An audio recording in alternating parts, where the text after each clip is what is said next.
What is going on, everybody? So I am back today to do something a little bit different that I thought would be a lot of fun. I'm going to be talking about a movie that I feel like is one of the most well-known horror films ever made. And the reason why I wanted to talk about it is because it's a film that's near and dear to my heart. But the other reason why I wanted to talk about it is because I had never read the book that this film is based on, and I just finished reading the book. And I think what's so fascinating about the history of this movie is how many people who are fans of the book seem to poke at the film and kind of give it a hard time.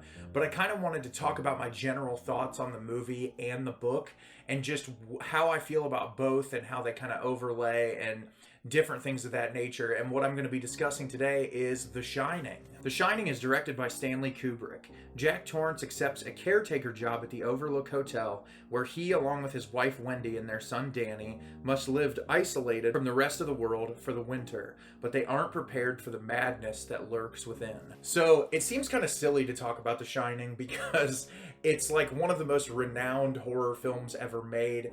People praise the production from Stanley Kubrick, the performances in it, even though it was sort of negatively perceived when it was first released. And now, all these years later, it's been hailed as this masterpiece. And it has always been one of my favorite horror films. And the reason why is I feel like when it comes to horror, the thing I look for the most in a film is atmosphere. And this film bleeds atmosphere the entire time. When you're looking at this premise of this family who is going to take this job where they're going to look after this old hotel in the middle of the winter, where there is no way that they can get into town. They're going to be completely snowed in and trapped in this place that they don't really know where they are. They've never really stayed there before. And that whole idea of like isolation and tearing yourself apart because people who can even be close like a family can get into these tiffs and arguments that create this immense dramatic tension. And that's what I love about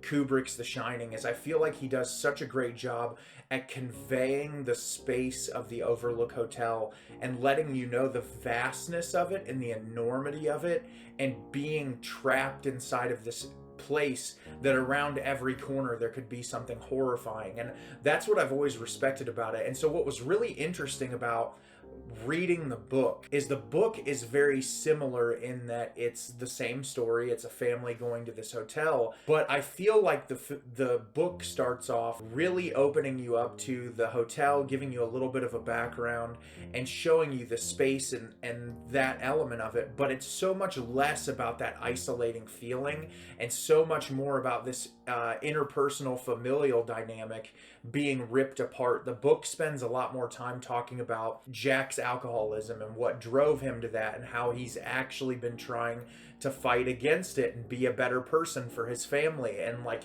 the character dynamics of the book are fleshed out a lot more than in the movie, where I feel like Jack Nicholson's performance is phenomenal, but he's seemingly detached really early on in the film.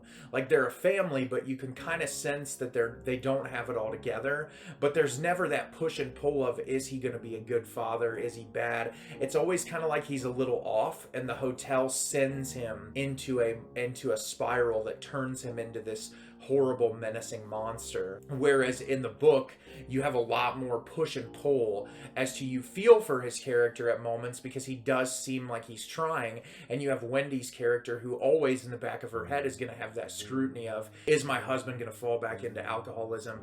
Is he going to hurt our child again? And I think both pieces of material do an excellent job at conveying that dynamic in very different ways.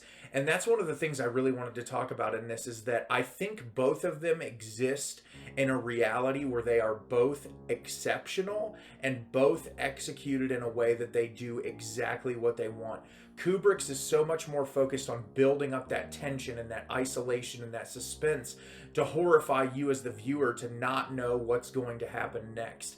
And one of the things that I love about Stanley Kubrick's The Shining is the incorporation of the twin girls, the woman in the bathtub, Jack writing the play, where obviously we get to the all work and no play makes Jack a dull boy. You don't get any of that in the novel. The novel, the scene with the woman in the bathtub, the room numbers are different in the book and the film, but in the book, Jack goes into that room and he never actually sees that woman. He never confronts her. It's like all in his head, and the book is much more psychological in the sense that most of what drives Jack over the edge is just these voices in his head and these little scenarios that kind of push him over the top, to where Stanley Kubrick does an excellent job of actually putting things there that you as the viewer are horrified by the imagery you're seeing, and as it becomes more and more and more, that's when you as the viewer in the film know that things are going to spiral into this chaos. And obviously there's things people have talked about, like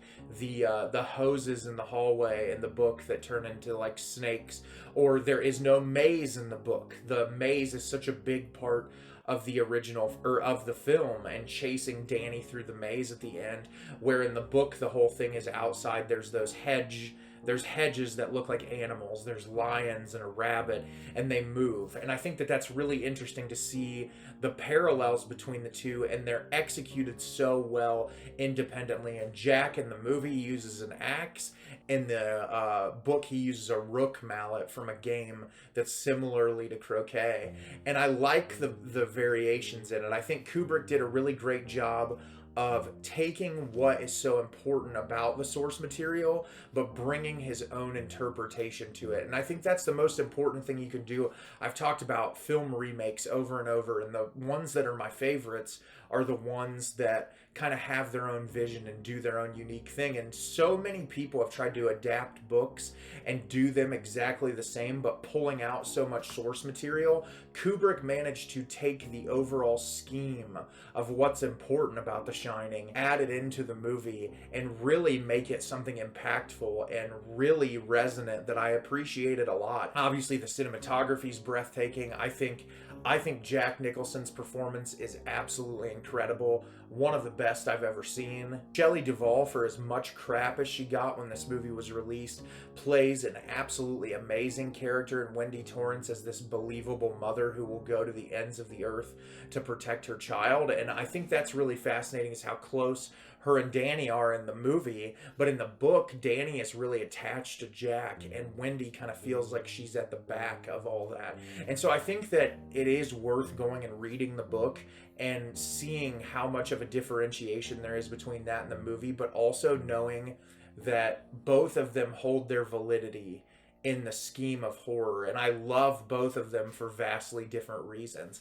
And then I did briefly want to mention the mini-series that was put on Sci-Fi. I have kind of a funny attachment to it, because when I was a young kid, I watched it multiple times, and there's elements of it I do enjoy. I feel like when they did the miniseries, they tried to add a lot more from the book and put it into the miniseries. So like you have the hose in the hallway, and you have the hedge mazes. There's a little bit more with the family dynamic, but the problem with that is it's really cheaply done, and the performances aren't all that great, and it gets very repetitive. And I don't think that it executes well enough to be as good as what Stanley Kubrick was trying to do with The Shining. And I think it'll be really interesting to see in my lifetime, especially, if they'll ever try to approach this source material again. I really don't want anyone to remake it, but it'll be interesting to see if someone tries. And I'm looking forward to doing this again. I'm planning on reading Dr. Sleep soon, and I would love to do a comparison from that and Flanagan's film, because I actually really love Dr. Sleep. I think it's really well done, and The Shining has always been really important source material to me, and so I thought it would be fun to discuss it.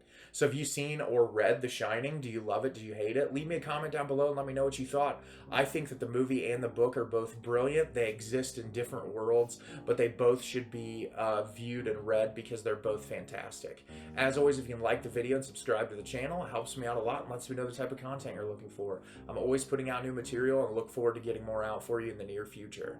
And as always, everyone, thank you so much for watching, and have a great rest of your day.